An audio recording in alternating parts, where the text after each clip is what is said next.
Abrir a palavra do Senhor para a exposição que será desenvolvida em 1 Timóteo, capítulo 3.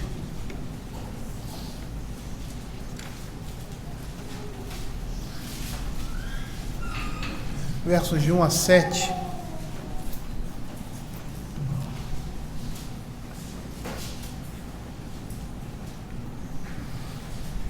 Vou fazer a leitura da palavra do Senhor e depois nós iremos orar e dar continuidade à exposição.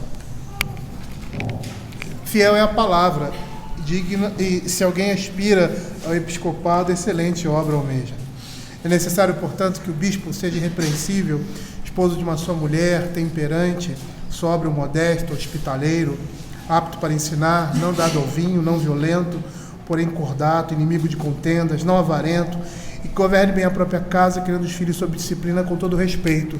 Pois se alguém não sabe governar a própria casa, como cuidará da igreja de Deus?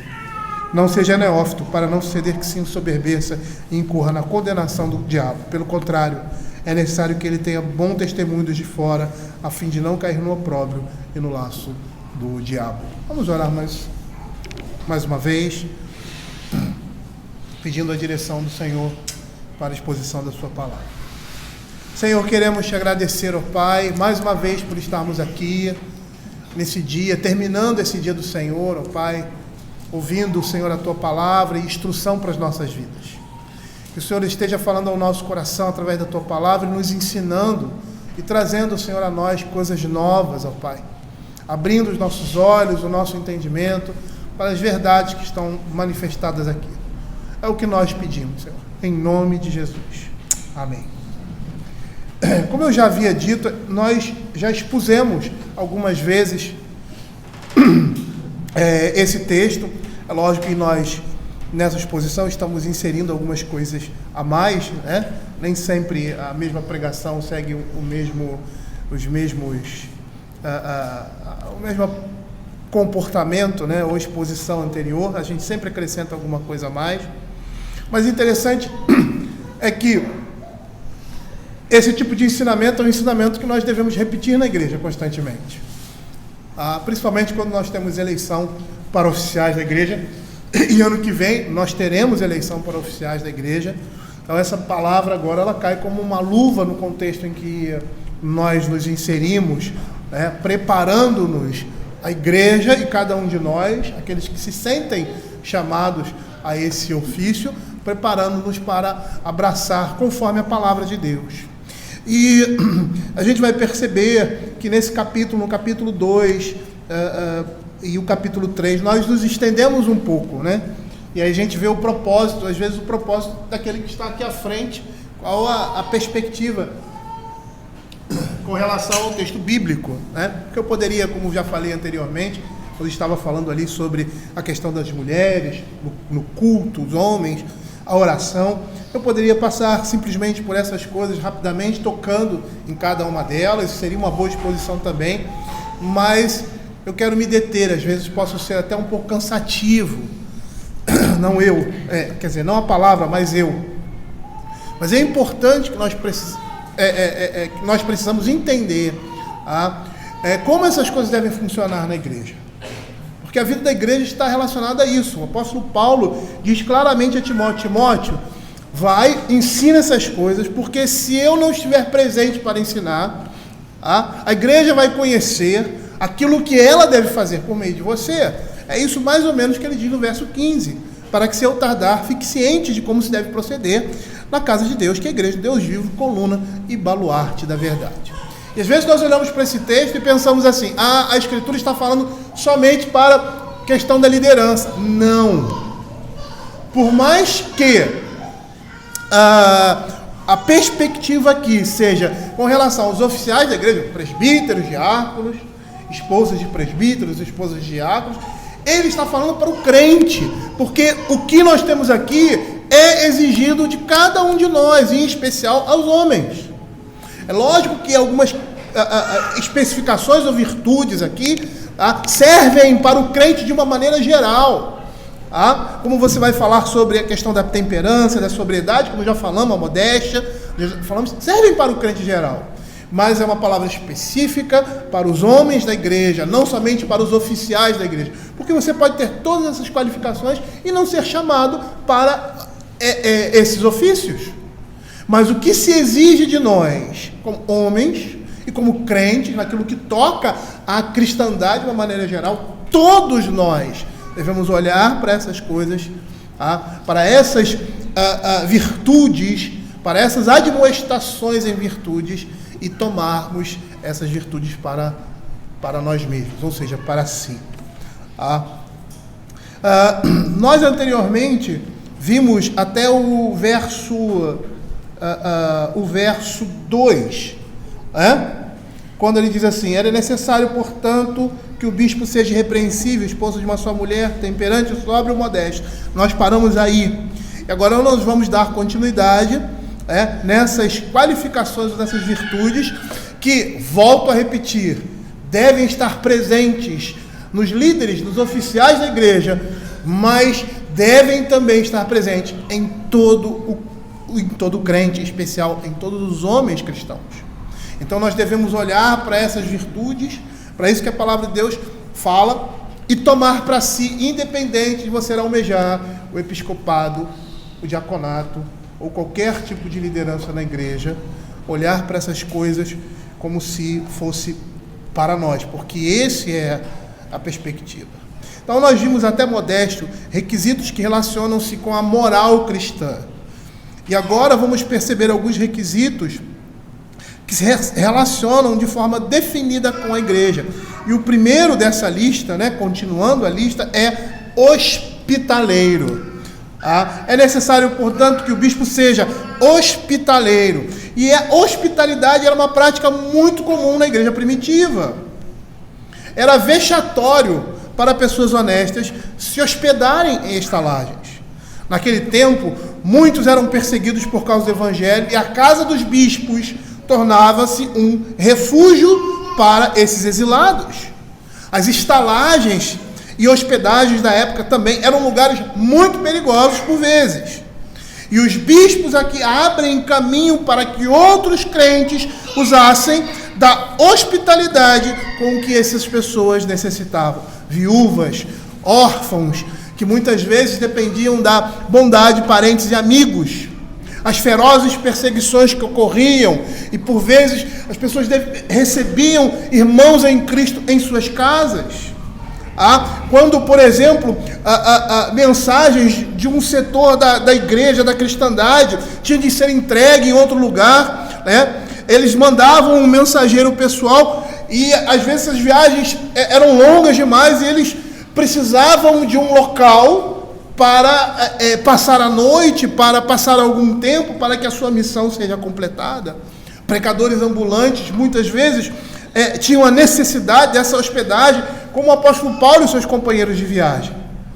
E aí, nesse contexto, a hospitalidade era um requisito para todo crente, segundo a sua capacidade e oportunidade de oferecê-la, e um requisito indispensável para um bispo. Nós vamos perceber aqui que a palavra de Deus está dizendo que o presbítero deve ser aquele que acolhe, que está sempre disposto a dividir o seu conforto com outras pessoas, de auxiliar outros irmãos em suas dificuldades. Isso deveria ser uma característica primordial na vida de um presbítero, de um ministro, de um oficial da igreja. Mas essa hospitalidade ela poderia ser manifestada, demonstrada em outras situações, quando irmãos, por exemplo, estão em dificuldade por causa de algumas doenças, trabalho ou outras contingências que nós temos a necessidade de oferecer a nossa casa, o nosso auxílio. E assim essa hospitalidade ela pode ser demonstrada de muitas formas, com a nossa disposição em ajudar, oferecendo o que nós temos para isso aos nossos irmãos. E um homem que não apresenta essa disposição, ele não pode assumir o presbiterato de uma igreja. Porque muitas vezes a avareza está em seu coração. Por isso que esse é também uma das características de um presbítero, não avarento. Abra Filipenses capítulo 2, verso 4. A hospitalidade, nós vamos perceber que ela é fruto de um desprendimento, da disposição em auxiliar, do amor ao próximo. Filipenses capítulo 2, 4 diz assim: não tenha cada um em vista o que é propriamente seu, senão também cada qual o que é dos outros. A hospitalidade vai se manifestar na necessidade do nosso irmão, e isso vai mostrar a nós, vai mostrar às outras pessoas o nosso desprendimento, a nossa disposição em ajudar, o amor ao próximo. Essa palavra no original significa literalmente amigo de forasteiros, tá? que deu o sentido de hospitaleiro, ou seja, generoso para as visitas. Uma pessoa hospitaleira é amiga de forasteiros, compartilha das suas necessidades, é uma pessoa cortês. E essa é uma regra que o Novo Testamento dá muita ênfase. Abra Romanos capítulo 12, verso 13. Paulo encarrega a igreja de Roma de praticar a hospitalidade. Olha o que ele diz: compartilhai as necessidades dos santos, praticai a hospitalidade. Lá em 1 Pedro, capítulo 4, verso 9, o apóstolo também admoesta esse mesmo comportamento por parte da igreja. Olha o que a palavra de Deus diz: sede mutuamente hospitaleiros, sem murmuração. Abra Hebreus, capítulo 13, verso 2. Você vai ver aí que o escritor de Hebreus lembra que muitos receberam anjos ao praticarem a hospitalidade. Não negligencieis a hospitalidade. Percebam que a Bíblia coloca isso como algo importante, dá ênfase a esse tipo de comportamento, e os líderes da igreja devem ser exemplo disso. Não negligencieis a hospitalidade, pois alguns, praticando-a sem o saber, acolheram anjos.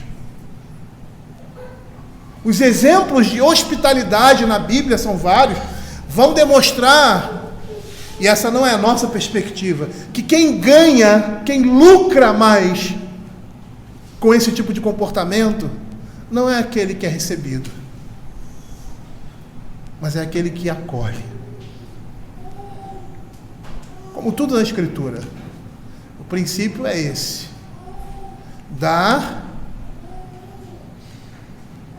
é mais abundante, é mais gracioso do que receber. Esse é o princípio da Escritura, porque é isso que Deus faz conosco. Alguns exemplos de hospitalidade na Bíblia: Gênesis capítulo 18, verso de 1 a 8. Não vou ler o texto. Quando o Senhor anuncia a Abraão, por meio de 2 anjos, a destruição de Sodoma, e confirma o seu chamado a Abraão, confirma as promessas de Deus feitas a ele. Um outro exemplo, lá em 1 Reis, capítulo 17, verso de 8 a 18. A viúva de Sarepta de Sidom, ela foi ricamente abençoada por Deus, por meio do profeta, porque o recebeu, e o recebeu na sua pobreza. A hospitalidade dela, a boa vontade dela, a disposição dela, trouxe frutos na vida dela. Nós conhecemos essa narrativa bíblica, né? A farinha e o azeite não sobrou, ou seja, não faltou. E ela, quando recebe o profeta, ela fala: olha, eu não tenho nada, mas eu vou te oferecer isso aqui. E ela é ricamente abençoada por isso. Lá em 2 Reis, capítulo 4, verso 8, a sunamita com Eliseu, que foi abençoada por Deus por sua hospitalidade, também por meio do profeta. Era uma mulher estéril que não tinha filho, e por boa disposição no seu coração, vendo ali as dificuldades do profeta, o acolhe, faz um cantinho ali para ele. E ela recebe da parte do profeta a bênção de Deus de Gerar. Ela não pediu nada para ele. Mas se você for ler o texto lá, ela chama o seu marido, olha, o profeta está aí andando e vai, vamos fazer um quarto aqui para hospedá-lo, vamos dar um local adequado a ele. E Deus a abençoou ricamente por causa disso. A palavra de Deus está nos mostrando a importância, como ela dá ênfase a esse tipo de comportamento, de atitude no meio do povo de Deus, chamando a sua liderança para ser exemplo disso. E nós temos um outro exemplo, lá em 2 Timóteo capítulo 1, verso 16 e a 18. Paulo mencionando Onesífero, que muitas vezes confortou o apóstolo Paulo e não se envergonhou das suas cadeias. Olha o que ele diz: conceda o Senhor misericórdia à casa de Onesífero, porque muitas vezes me deu ânimo e nunca se envergonhou das minhas algemas. Antes, tendo ele chegado a Roma, me procurou solicitamente até encontrar. O Senhor lhe conceda naquele dia achar misericórdia da parte do Senhor. E tu sabes melhor do que eu quantos serviços me prestou em Éfeso. Percebam como isso deve ser um comportamento nosso, um comportamento cristão. E a liderança da igreja deve ter, como a igreja deve ter nos seus líderes um exemplo de hospitalidade cristã. Em um dos escritos do cristianismo primitivo, Pastor de Hermas, uma obra literária do 2º século, nós temos a seguinte declaração: o episcopos deve ser hospedador, um homem que dê as boas-vindas em sua casa aos servos de Deus, prazeroso em todo momento. O dirigente cristão deve ser um homem de coração aberto e de casa aberta. Matthew Henry, falando sobre essa virtude, ele diz assim: ele deve ser hospitaleiro, generoso para com os de fora, e pronto para acolhê-lo de acordo com a sua possibilidade, como alguém que não coloca seu coração nas riquezas desse mundo e que é um verdadeiro amigo de seus irmãos. É necessário, portanto, que o bispo seja hospitaleiro. E aí o apóstolo Paulo continua a traçar esse perfil da liderança cristã. Ele diz assim: hospitaleiro, apto para ensinar. O presbítero deve ser capaz de ensinar, hábil no ensino da palavra de Deus. Ele deve apresentar a sabedoria no traquejo de aplicar a palavra de Deus, visando a edificação da igreja. A palavra que é usada aqui no original ensino é didáticos, que denota aquele que proporciona instrução e informação. Essa palavra originou na nossa língua portuguesa a palavra didática, que significa a arte de transmitir conhecimentos, a técnica de ensinar. E por mais que nós estejamos falando aqui de presbíteros, nós precisamos entender que existem duas classificações de presbíteros na nossa igreja. E na Bíblia, como nós vimos no início dessa exposição: aqueles que presidem, ou seja, os que governam, os presbíteros regentes, como os anciãos do Velho Testamento, e os que se afadigam da palavra, ou seja, os mestres, os presbíteros docentes, aqueles que vão ensinar a igreja. E nesse contexto, tanto um quanto o outro, eles devem conhecer a palavra de Deus. E por mais que o presbítero regente não tenha, vamos dizer assim, a vocação de um pregador, ele deve ser alguém que conhece a palavra de Deus, porque essa é a função dele, governar a igreja por meio da palavra de Deus. Deve ser uma pessoa que saiba demonstrar, que saiba apresentar a palavra do Senhor, exortando, admoestando e consolando os irmãos. E aí nós vamos perceber que aqueles que são incumbidos de governar o povo de Deus devem ser qualificados no ensino da palavra de Deus. E há aí uma distinção dos mestres e dos que governam. E por isso, e por que isso?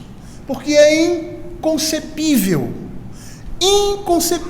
que um presbítero, seja esse docente, seja esse regente, não seja capaz de aplicar a Escritura à vida da igreja. E aqui, queridos, nesse contexto de oficiais no âmbito da palavra de Deus, presbíteros regentes e presbíteros docentes, não é erudição secular, é conhecimento bíblico teológico. E um conhecimento bíblico que é forjado na igreja. Se você pegar a Escritura, você vai ver que todas as instruções bíblicas dos profetas, dos pregadores, com relação ao ensino da palavra de Deus, que é dado de forma ordinária, que é dado à congregação como um todo, chama quem para tomar a frente do ensino na vida da família? Os homens. Os homens, os pais de família, eles são responsáveis em levar o ensino aos seus filhos, conduzir a sua família, suas esposas e seus filhos aos caminhos do Senhor. Eles têm essa incumbência. E os presbíteros ainda mais, porque são eles que vão conduzir e ensinar a congregação, seja de forma normativa, como um pastor, ensinando, pregando, seja como os presbíteros governando e também demonstrando esse ensino na vida prática da igreja. E para servir como presbítero, ele precisa ter percepção teológica aguçada. Eu não estou falando da teologia do seminário, não. Eu estou falando da teologia bíblica. Eu estou falando de uma teologia de banco de igreja, conhecimento da palavra de Deus. Ele deve ser capaz de farejar heresias e destruí-las pela raiz. Abra Atos capítulo 20, verso 29 e 30.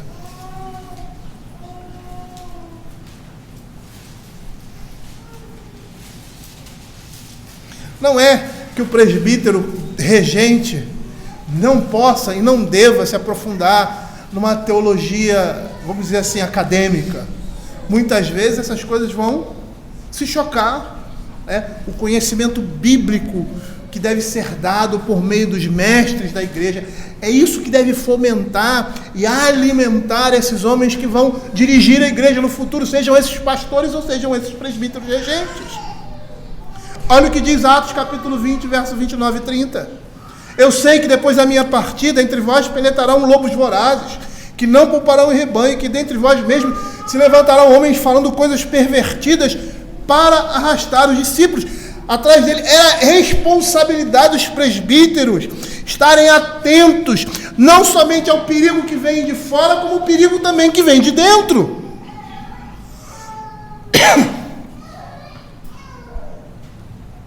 E apesar de sabermos que no tempo do apóstolo Paulo, como na nossa realidade de igreja, há duas classes de presbíteros, que governam e os que se dedicam à pregação da palavra, todo presbítero deve estar capacitado com o conhecimento da Escritura para aconselhar aos que buscam o seu conselho.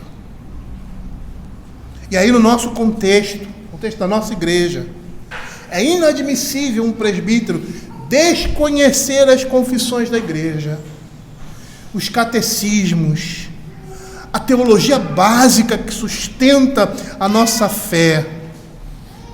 E para isso, ele não precisa ir para um seminário. Para isso, ele precisa de formação na igreja. E quem dá essa formação são os presbíteros docentes. São os pastores. Abra Atos, volte a Atos capítulo 20, verso 26 e 27. Olha o que Paulo, no verso 17 do capítulo 20, Paulo chama de Mileto os presbíteros da região. Ele estava indo embora, depois do seu trabalho ali naquelas igrejas, depois dos presbíteros serem eleitos, provavelmente depois da sua segunda viagem missionária, e aí ele chama os presbíteros e dá essa orientação. E aí no verso 26 e 27 ele diz assim: portanto eu vos protesto no dia de hoje que estou limpo do sangue de todos, porque jamais deixei de vos anunciar todo o desígnio de Deus. Ou seja, esses homens aprenderam aquilo que era necessário para o exercício do seu ofício dentro da igreja. E aí a gente vai... Eu sou chato com isso. A gente vai falar de outra coisa. Assiduidade no dia do Senhor. É a base de tudo. É a base de tudo. Um líder jamais vai poder desprezar ou ser desleixado ou negligente com o dia do Senhor, porque a sua formação, não somente a formação do presbítero, mas a formação do crente está ali.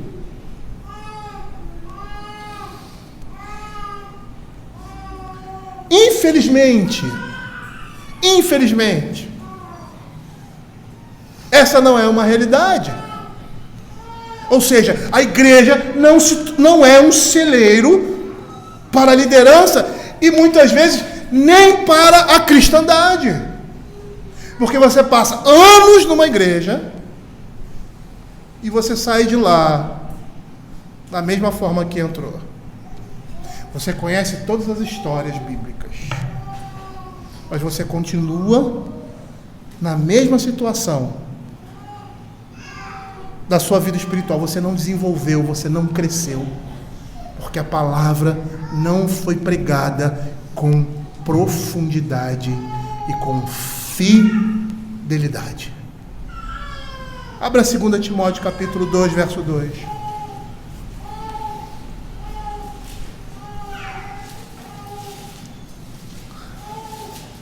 Olha o que Paulo fala. O que de minha parte ouviste, através de muitas testemunhas. Ele está falando isso para Timóteo. Isso mesmo transmite a homens fiéis e também idôneos para instruir outros. Ou seja, a ideia aqui é que na igreja eles tiveram esse sustento, como Paulo está falando. Portanto, eu protesto no dia de hoje, estou limpo do sangue de vocês. Eu disse tudo, eu ensinei todo o desígnio de Deus. É na igreja que esses homens são formados.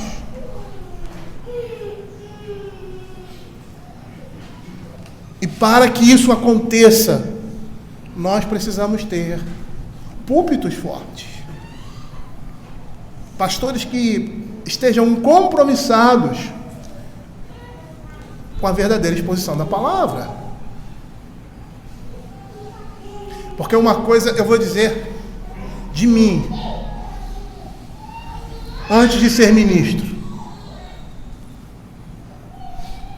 Quando íamos para a igreja, lá em Boa Vista,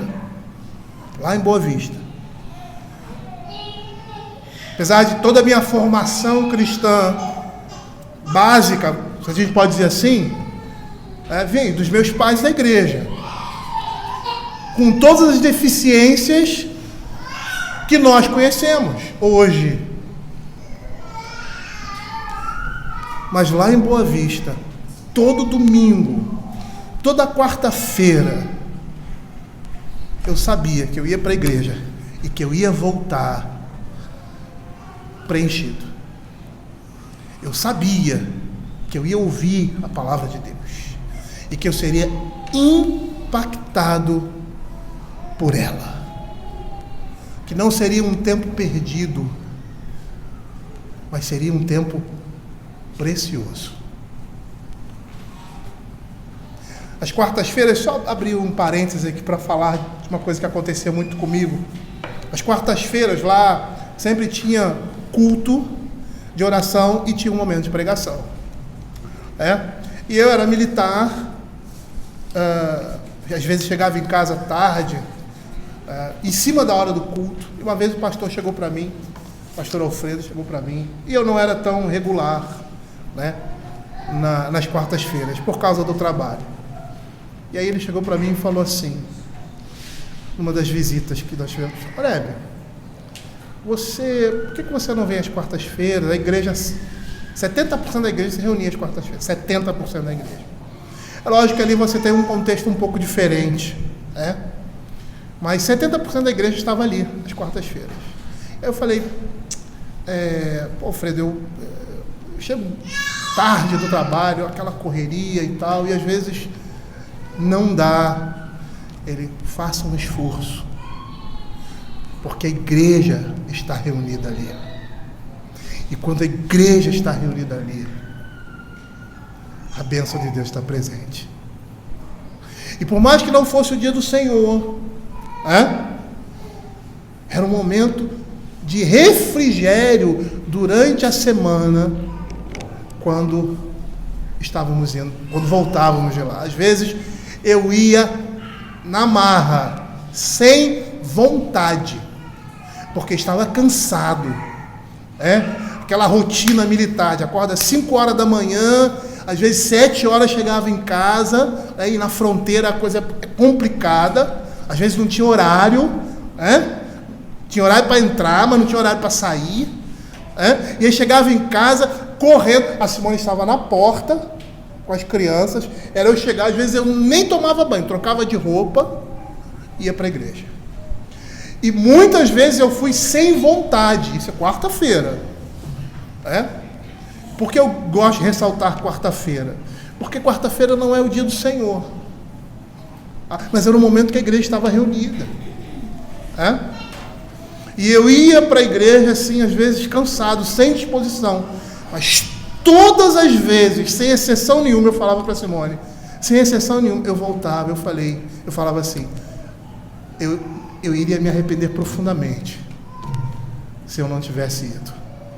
Era sempre um momento de completo prazer na presença de Deus, ali na oração com os irmãos, compartilhando as necessidades deles. Quando a palavra era pregada e era trazida, era um momento menor, mas era extremamente agradável e saudável para nós como crentes. A formação do crente, a formação do ministro é na igreja local. Olha o que Matthew Henry vai dizer sobre esse verso. Ele diz assim: Paulo descreve um bispo que prega, alguém que é apto e disposto a comunicar aos outros o conhecimento que Deus lhe deu e que é capaz de ensinar e pronto para aproveitar todas as oportunidades para dar instruções, que é bem instruído acerca das coisas do reino dos céus e comunica o que sabe a outros. William Hendricks, fazendo um comentário muito apropriado com relação ao ensino ligado às funções do bispo, ele diz assim: ainda porém que todos os bispos devem ter essa capacidade em certa medida, de modo que possam aconselhar aos que buscam seu conselho. Alguns têm recebido, e ele faz uma distinção, têm recebido talentos maiores ou diferentes do que outros. Daí, mesmo nos dias de Paulo, o trabalho dos anciãos está dividido, de modo que, embora todos tomassem parte no governo da igreja, a alguns era confiada a responsabilidade de trabalhar na palavra e no ensino. Consequentemente, manifestou-se a distinção entre os bispos, que atualmente são geralmente denominados ministros, e os que simplesmente são denominados presbíteros.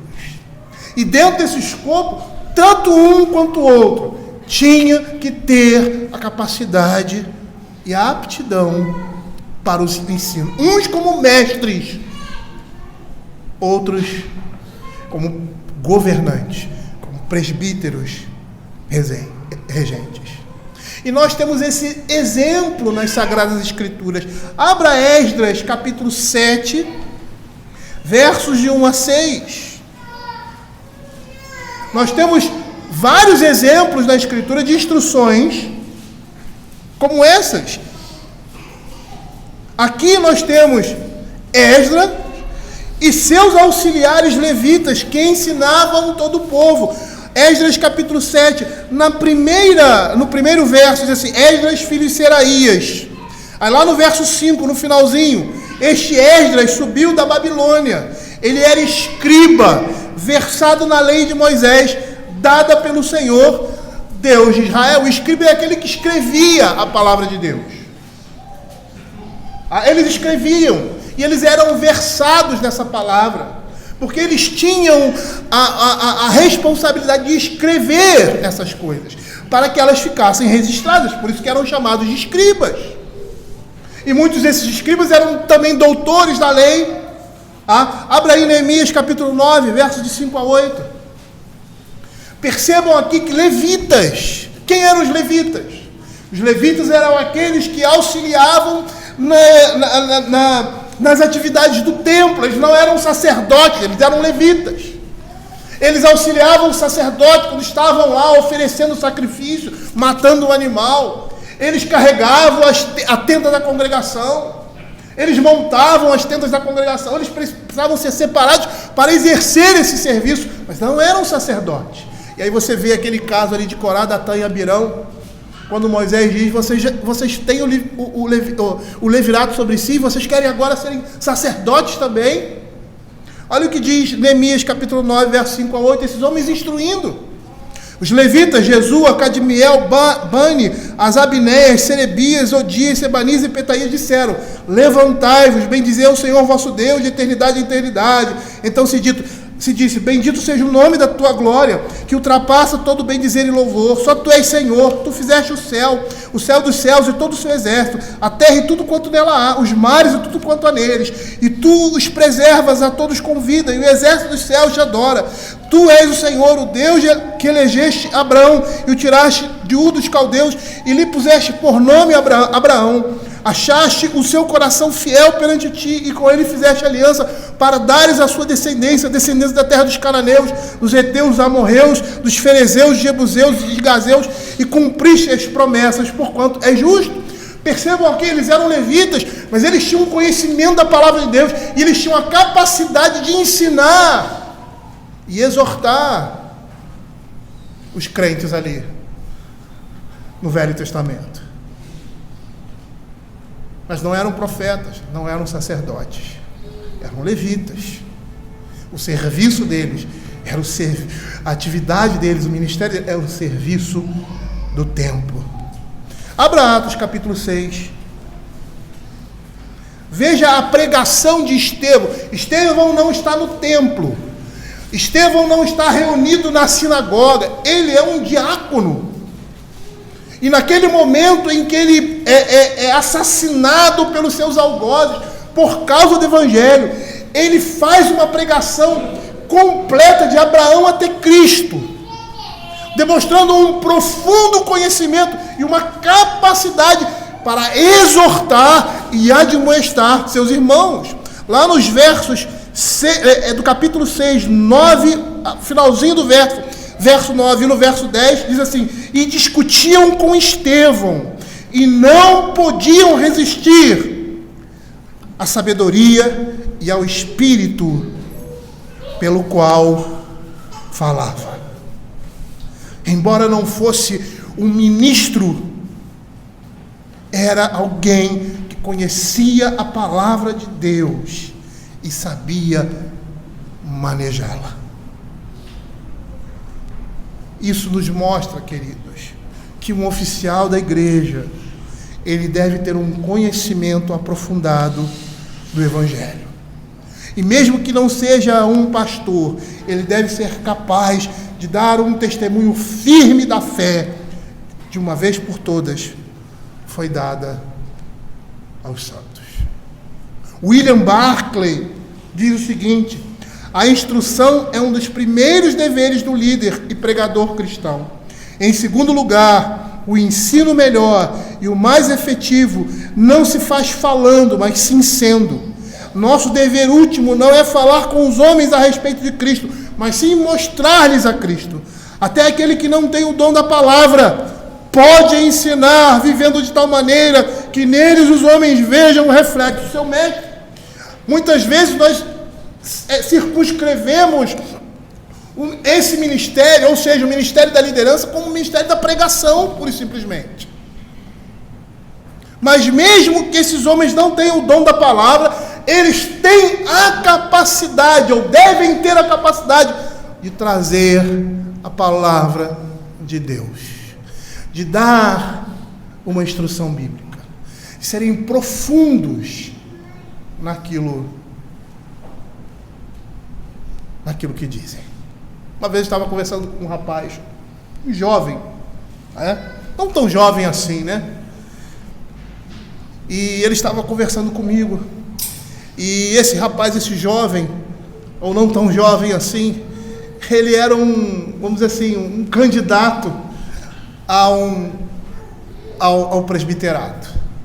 E nessa conversa que nós tivemos, ele estava falando que, conversando com um outro amigo, instruindo e falando dos perigos que havia numa situação em que eles, como igreja, viveram, e em que algumas heresias e algumas coisas titubeantes, e ele dando ali uma palavra firme, aquele rapaz que era, vamos dizer assim, menos experiente que ele, e eu olhando as palavras que ele estava dizendo, eu falei, cara, é isso mesmo, é Deus confirmando que esse vai ser um futuro líder da igreja, porque ele já exerce isso na vida da igreja. Quando William Barclay fala isso, que nós acabamos de dizer aqui, ele profere essas palavras, quando ele afirma que o mundo moderno está em desastre por não exercer de forma apropriada o ministério didático na igreja, aquilo que nós falamos anteriormente. Esses homens são formados na igreja, os verdadeiros pastores, aqueles que vão para o seminário, os presbíteros, eles são formados na igreja de Cristo. Não é um seminário que vai formar esses homens, é a igreja.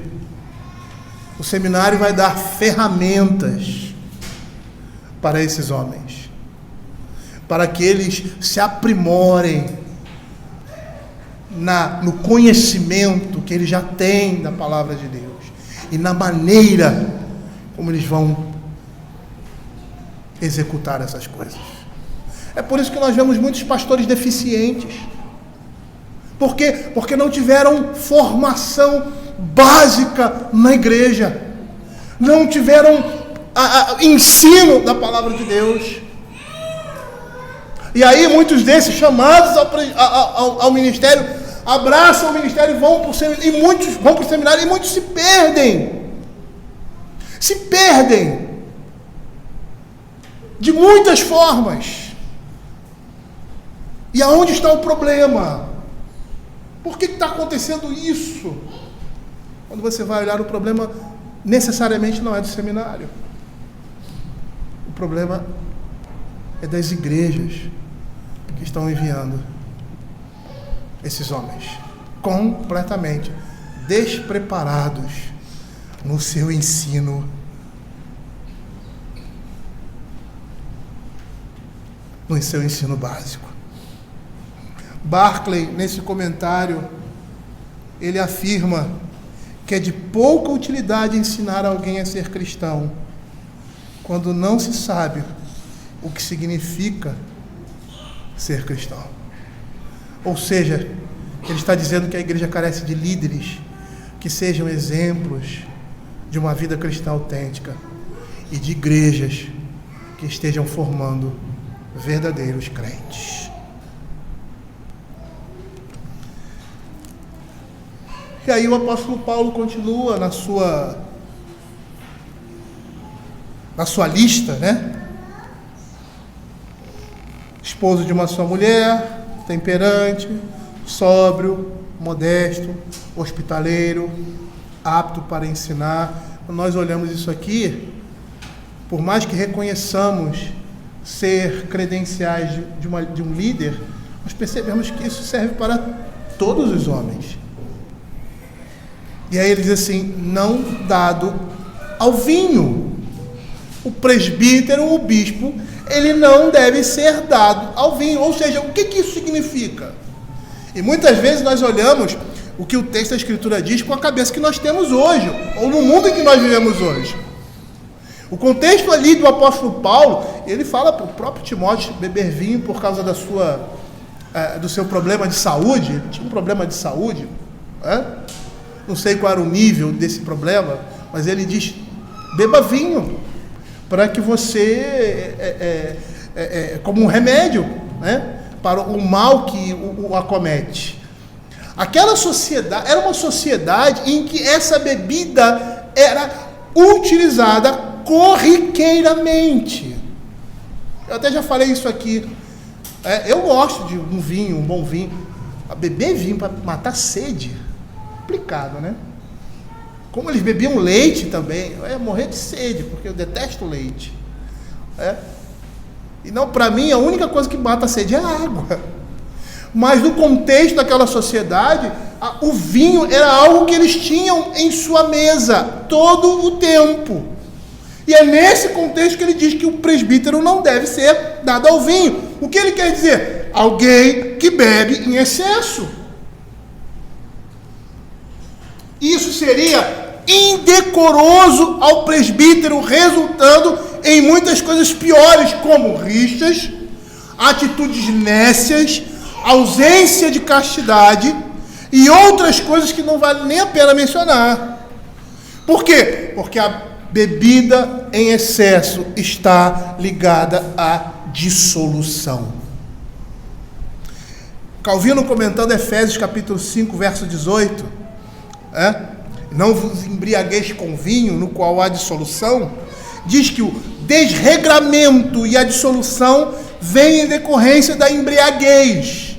Sendo assim, os beberrões logo perdem a modéstia e não conseguem conter-se pelo pudor. Diz ainda Calvino, onde o vinho reina, o desregramento prevalecerá.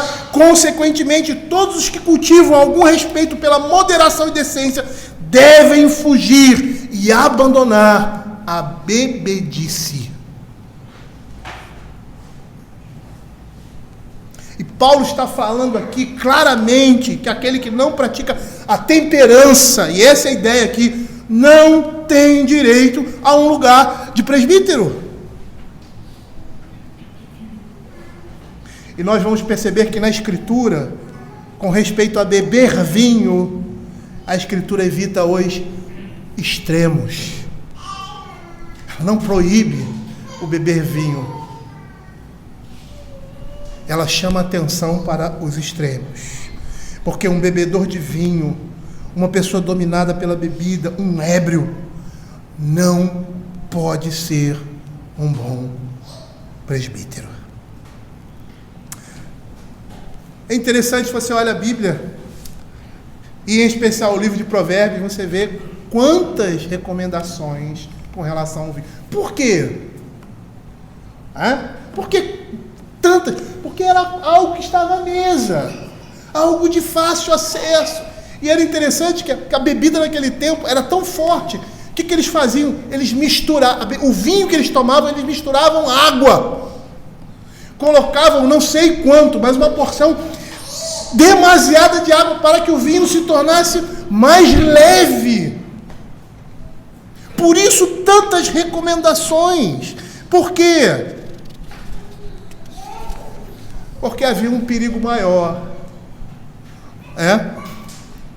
E a Escritura a realidade vai tentar chamar a nossa atenção para isso.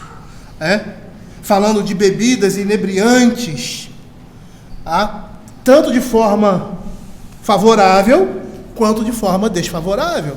E aí você vai perceber que a questão na Escritura é de como usá-las, com sabedoria, sem abusar delas. O vício, ele começa com o primeiro gole. E como ingerir esse tipo de bebida sem se viciar? Abra Provérbios capítulo 23, verso 31. Olha o que a Escritura vai dizer.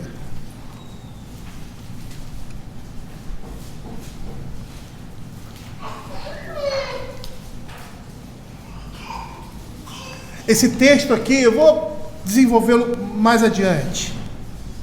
Mas é uma ordem dada ao jovem em Provérbios, que resolve esse problema, proibindo-o de se envolver com as seduções do vinho. Não olhes para o vinho quando se mostra vermelho, quando resplandece no copo e se escoa suavemente. Ele está dizendo que ele deve tomar cuidado e não se entregar completamente. Essa é a ideia. Vejamos alguns exemplos de excesso do uso dessa bebida, ou de qualquer bebida que tenha o mesmo efeito, né, usado em demasia. Abra 1 Coríntios capítulo 11, verso 21.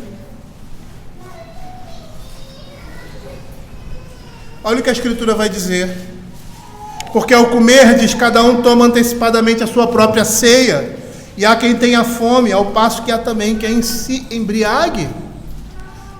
O apóstolo Paulo ali, em 1 Coríntios capítulo 11, verso 21, que vai falar sobre a ceia, a partir do verso 23, ele vai dizer como a ceia deve ser. Aquelas pessoas estavam ali, indo para aquele momento para matar a fome, e estavam se excedendo, tanto na comida quanto na bebida. E Paulo estava dizendo que as pessoas estavam se embriagando. Aquele não era um momento para isso. Momento algum é para isso. Muito menos ali. No que representava aquela comida e aquela bebida. Abra 1 Samuel capítulo 25, verso 36. Nabal. Nabal é considerado um homem de Belial. Homem de Belial significa filho do inferno. Fazendo uma tradução assim bem livre, filho do inferno. É essa a ideia. E muitas vezes os homens de Belial são relacionados ao excesso da bebida. Eles ultrapassam esse limite e se embriagam constantemente. No caso aqui de Nabal, nós vamos ver o que a bebida fez com ele. Voltou Abigail a Nabal, e eis que ele fazia em casa um banquete de rei. O seu coração estava alegre, e ele já muito embriagado, pelo que não lhe referiu em ela coisa alguma, nem pouco, nem muito, até o amanhecer. Eu não sei se vocês conhecem a situação aqui, né? Davi era um homem que cuidava dos bens de Nabal, e fazia isso não porque ele era obrigado a fazer isso. E aí ele chega a Nabal e pede para que ele ajude os seus homens e a si mesmo, dando alguma coisa, comida, fornecendo algum suprimento. Eles eram homens que viviam, nômades, viviam de investidas e investidas, não tinham um lugar fixo. E eles sempre trataram Nabal e os seus pastores, os seus servos, com um grande cuidado, e até protegiam esses homens de outros ou de outras investidas. E aí Nabal o rejeita. E o que ele faz? Logo depois disso ele entra para se fartar da sua comida e da sua bebida. E aí você vê uma contradição na situação de Nabal com Davi e seus homens. Ele é mesquinho com as necessidades alheias, enquanto abusava da sua prosperidade. Tanto que ele tem um banquete de rei, é uma coisa assim acima do comum, e ele abusa do excesso de vinho em sua casa. Depois, quando ele chega ele sai desse êxtase, vamos dizer assim, dessa alienação, que a mulher dele conta o que ele fez, o que aconteceu com ele, o que estava acontecendo ali, o desejo de Davi, que ele já deveria ter imaginado o que iria acontecer por aquela rejeição. Ele morre. Então percebam aqui não está muito claro, mas o vinho, a dissolução, o exagero, aqui na abundância que ele tinha, fez com que ele ficasse alienado das coisas que estavam acontecendo ali. E ele é morto. Quando a esposa de Nabal, depois ele chega à sobriedade e diz para ele o que estava acontecendo, ele fica desesperado, fica com medo e morre. E Davi entende que é a mão de Deus sobre ele. Abra Gênesis capítulo 9, versos 20 a 27. E aí nós temos o caso de Noé. Deixa eu abrir aqui. Noé. Eu não vou fazer a leitura, mas fiquem de olhos nesses versos. Essa história é uma história bastante conhecida. Depois do dilúvio, Noé vai, planta uma vinha e bebe do seu vinho. Só que ele se excede na bebida. E olha o que nós vemos aí na situação de Noé.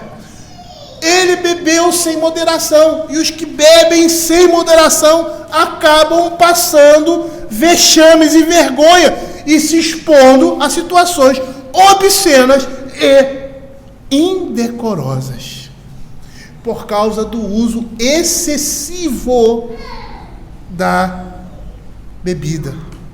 William Hendricks, ele afirma que o uso imoderado do vinho,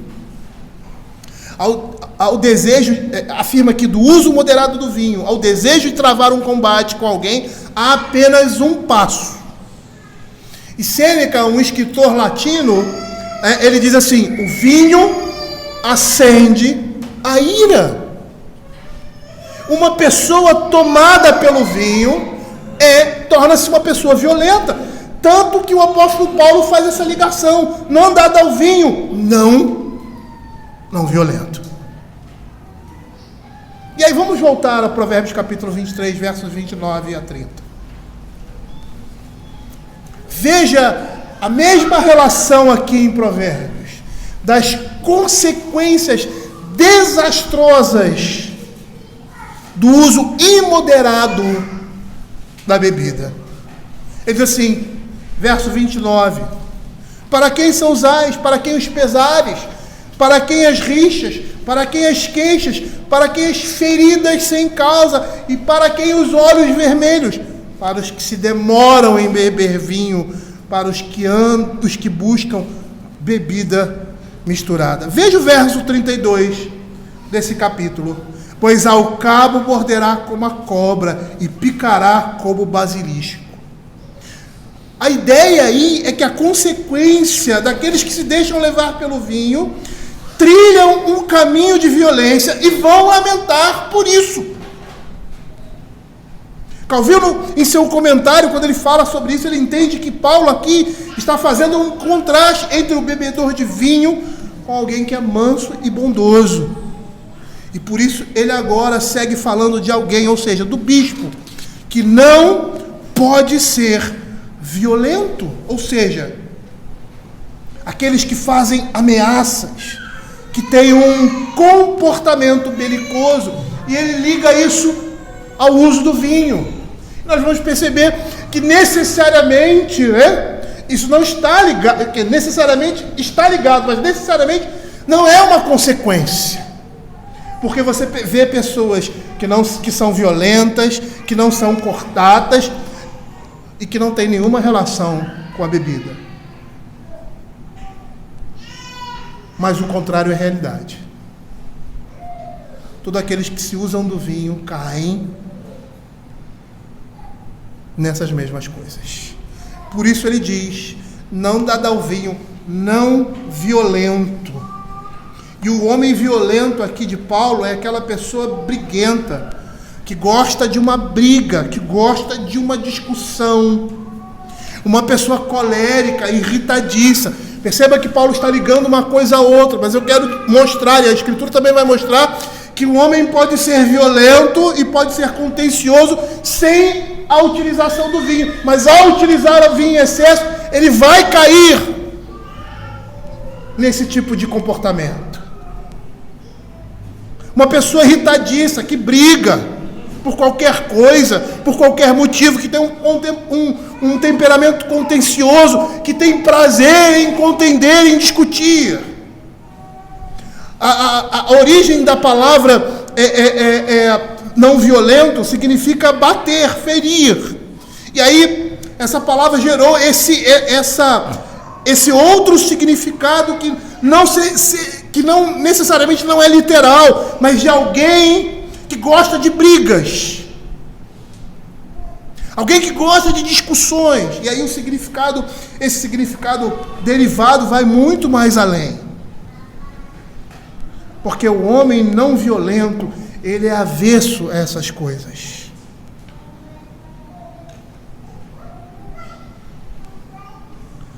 E aí Paulo diz, porém cordato, inimigo de contendas. E aí nós temos o oposto, completamente o oposto do que Paulo está mencionando aqui. O cordato é aquela pessoa gentil, bondosa, pronta a ceder, paciente, amável. é uma pessoa flexível. A própria explicação dessa palavra traz o seu significado. Inimigo de contendas. A ideia é de alguém pacífico. Abra 2 Timóteo capítulo 2, verso 24.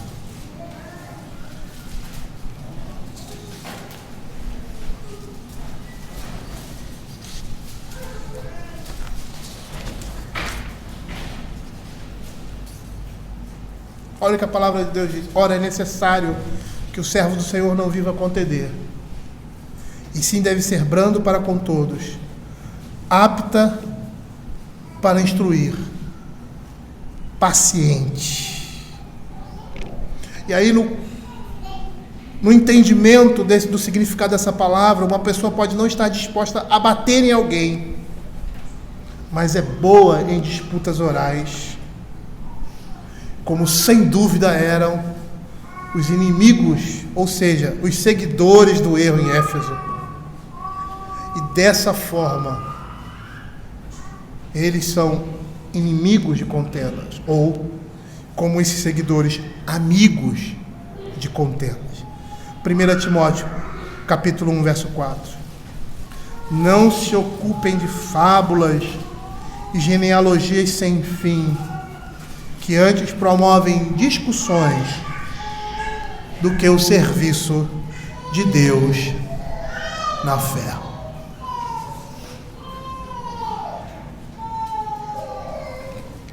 Queridos, nós vamos parar por aqui, né? Eu estou sentindo o ambiente e eu acho que é hora de parar. Mas eu gostaria de dizer, queridos, como essas coisas são importantes na vida da igreja, na vida dos homens cristãos, e em especial nos presbíteros. É por isso que quando eu comecei essa pregação, essa instrução, eu disse: não olhem com olhos somente do líder. Isso aqui é uma chamada para o líder, aqueles que são presbíteros. Olhe para si e veja no que Paulo está dizendo, aquilo que nós homens precisamos ser na nossa vida, porque tudo que ele está dizendo aqui não é para uma casta superior, porque não existem castas superiores na igreja, mas é um dever de todos nós homens sermos assim. E que na liderança da igreja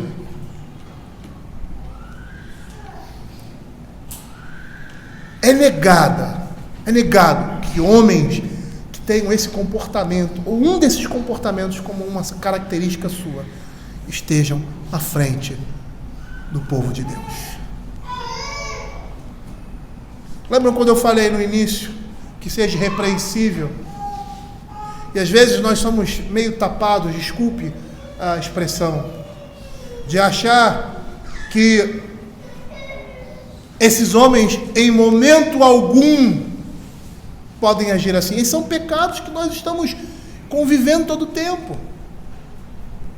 O que se exige daqui desses homens é que eles não tenham essas coisas que foram ditas aqui como uma característica deles. Porque todos nós, muitas vezes, somos intemperantes, às vezes agimos sem modéstia, mas isso são erros de percurso, não é um comportamento, não é uma característica, e não deve ser uma característica nem de um presbítero, nem de um homem cristão.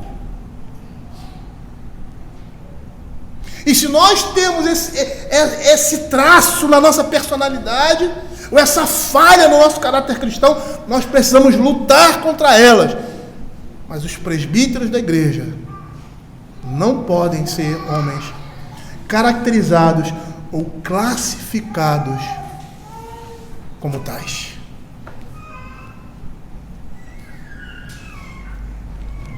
Percebam a importância disso. Imaginem um líder da igreja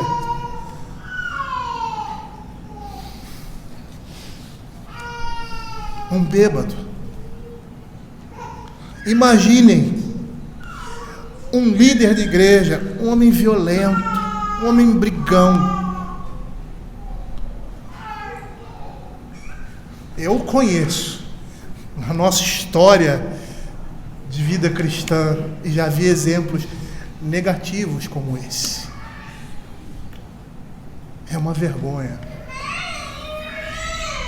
É uma vergonha. Esse tipo de comportamento já é vergonhoso para o crente. Pior ainda para aqueles que são líderes da igreja. Eu quero terminar com um exemplo negativo. Certa vez, conversando com um pastor colega, ele disse que no seminário, né, todos se formaram, cada um foi para a sua igreja, e às vezes a gente escuta, né? Fulano de tal, e aquela coisa assim, e o que nós somos no seminário não é muito diferente do que nós vamos ser no ministério. Lá no seminário você já conhece, e já sabe, mais ou menos, que caminho alguns vão trilhar. Infelizmente, os nossos seminários recebem homens de Deus, ministros do Evangelho, homens sérios, mas também tem lobos no meio do seminário. A palavra de Deus diz isso. E um desses jovens pastores foram designados por uma igreja. Ele estava lá numa igreja, numa eleição de igreja, e geralmente nas nossas igrejas, como um pastor ele está em processo de eleição, ele é chamado para pregar na igreja, a igreja conhecê-lo, e ele estava concorrendo com um pastor mais antigo, mais velhinho, um homem que não tinha, vamos dizer assim, todo um cabedal cultural, ou acadêmico, melhor dizendo, que aquele jovem fresquinho do seminário. E aí os dois pregaram na igreja e tal, e aí os presbíteros da igreja, olha esse rapaz, esse é o pastor da... Falou bem, falou bonito, e aquela coisa toda. E aí ele foi eleito para aquela igreja. O seu primeiro sermão, sua primeira ceia, isso é o horário do culto. Vamos dizer que seja 6 horas. Não, 6 horas. Opa, cadê o pastor? 6h10, 6h15, 6h30. E aí os presbíteros, aconteceu alguma coisa. Vamos lá na casa do pastor. E aí foram atrás do pastor. Ao seguirem em direção à sua casa, tem um bar, uma lanchonete, alguma coisa assim. Estava ele lá, sentado, com a Bíblia jogada, a gravata aberta, embriagado. Eu não vou continuar a história, porque vocês já sabem o que aconteceu. E sabe qual foi o erro daqueles homens? Ao escolherem aquele rapaz, aquele jovem, aquele ministro, foi olhar para aparências. E quando nós olhamos para aparências, nós erramos. A palavra de Deus nos mostra como esses homens devem ser. E ela nos chama, independente de sermos oficiais ou não, a sermos isso aqui que a palavra de Deus nos diz. A seguirmos esse caminho, esse exemplo, e assim imitarmos aquele que é o Senhor e Salvador das nossas vidas. Vamos orar, fechar os nossos olhos e orar ao Senhor.